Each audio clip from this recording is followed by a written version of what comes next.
Hello, I'm Philip Duncan. Thanks for joining us. We've got some windy weather coming back in again for the weekend, briefly in the South Island. But apart from that, high pressure is dominating for a little bit of time, bringing in warmer, drier weather, and it returns again after Saturday's burst of wind and rain in the south. So let's take a look at the animated wind map. Now, it looks a little different today for two reasons. One, this is showing air pressure, which is why we've got the yellow and white colouring here and the darker blue purple colours down around Antarctica. The second obvious feature is the fact that Antarctica is the main part of the map here in the middle. So we're looking right into the South Pole, New Zealand, Australia. So the reason why I've done this is to show you the airflow going around Antarctica. So remember, this darker colour is low pressure. So you can see it circles Antarctica going around like that. That's why we get the windy, roaring 40s going past New Zealand, where we are at the South Island and the lower North Island, inside that roaring 40s belt of strong windy westerlies. And they're made strong and windy because of the high pressure belt, which you can see in yellow here to the north and over New Zealand at the moment. So in between the two, that's where we get those big, strong, windy westerlies, and they are surging up and down at the moment. There's a little bit of low pressure here coming in from Australia for Saturday, but there's also a big block of high pressure moving into the New Zealand area. Also up here in the tropics, that sort of darker colour is where the air pressure lowers down again, and you get those thunderstorms and potentially some tropical cyclones coming up in the months ahead.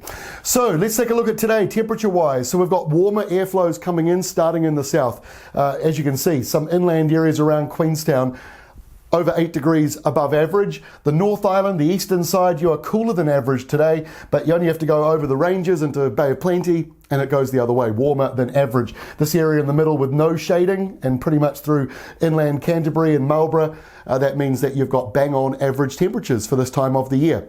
Taking a look at Friday now, and that warmth expands around the South Island. That's as high pressure moves in, plus some of those windier westerlies coming back in again, pushing up those temperatures well up above normal, and also most of the North Island above normal. Although Hawke's Bay, the green colouring, it's not on the key because there is no key for it. That's just the satellite map of New Zealand and the green. That means you've got average temperatures across those areas. So generally speaking, warming up over the next couple of days. So Friday looks like this. There is that high pressure belt that we saw on the map before, and there's that little low that was just south of Australia. So it's moving in towards us.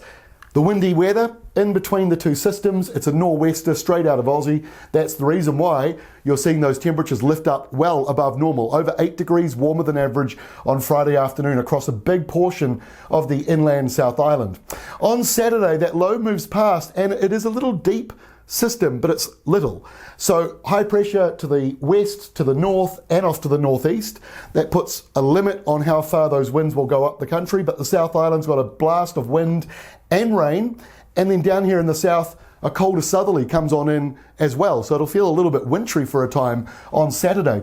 But the winds are quite strong. The area that you see shaded, those are the gusts. So these gusts up here are getting up to the 120, 130 kilometre an hour mark. Now remember, that's the tops of the mountains, not where everyone lives, but even in Christchurch you're getting gusts maybe getting up to gale force, and certainly through some of these mountainous areas inland, some of the highways you might be driving on, big strong winds coming through there, and also blustery around Wellington and the lower North Island. So a little bit windy on Saturday. As we get into Sunday, that system moves back out. Now remember the animated wind map we showed you, it shows all this low pressure down here, but all this high pressure up here. So these lows that are forming, they're not that deep. So they look a little bit impressive, but the air pressure around it is pretty strong. So a few showers for Aussie, but mostly clearing in New Zealand. Now to next week.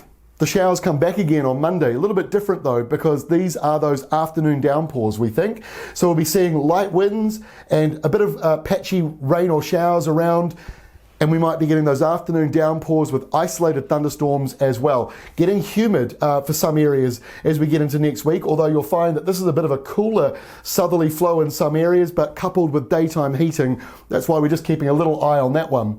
Now by Tuesday, that low from Aussie starts to move out and into the Tasman Sea, but just a reminder, this is all high pressure up here and linking up all the way up across Australia. Pretty stormy down in the Southern Ocean. In fact, we think that this summer is going to be a little bit stormier down here in the Southern Ocean. So that's going to produce a few more windy days coming in for the South Island and Wellington areas, and a bit more cloud probably on that western side. But there is a low forming on Tuesday, and our final map for Wednesday does show it moving in. But the rainfall totals may not be that great for northern New Zealand, for Northland and Auckland and Bay of Plenty, because the bulk of the rain looks like it might be further down the country. We've still got a wee while to go though. This is next Wednesday, so we'll have to wait a couple of more days. Big stormy system down here, 953 hectopascals. That's very late in the season to be seeing such a big storm down there. Goes in though with what the Aussies are saying about this polar vortex, which is basically when the winds around Antarctica get the speed wobbles and you end up with the odd system that comes out of it. So that's what we're seeing just there. So a bit of windy weather on the way next week, but this will be subtropical, so it will be mild next Wednesday around the country. And that is all from me. We'll see you again on Friday with our next update.